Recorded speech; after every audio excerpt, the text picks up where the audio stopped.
How to Win Friends and Influence People. Principle 2, give honest and sincere appreciation.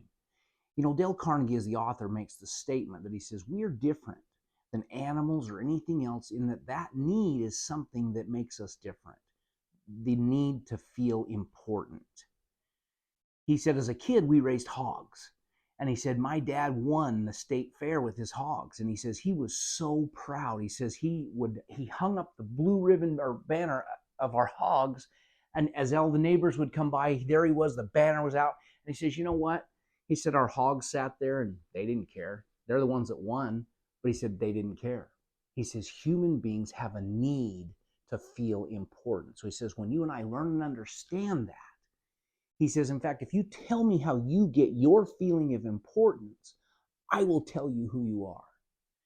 Then he gives an example of Andrew Carnegie when he hires Charles Schwab and pays him over $1 million a year. Now, at that time, that was an incredible amount of money. And he says, was it because he was worth it? And he said, no. And they asked Charles Schwab, is it because you're worth it? And he said, no. And he says it was because of his ability to deal with people. Listen to this. This is what he said. Why did Andrew Carnegie pay $1 million a year and more than $3,000 a day to Charles Schwab? Why? Because Schwab was a genius? No. Because he knew more about the manufacturing of steel than other people? Nonsense. Charles Schwab told me himself that he had many men working for him who knew more about the manufacture of steel than he did. Schwab says that he was paid this high salary largely because of his ability to deal with people.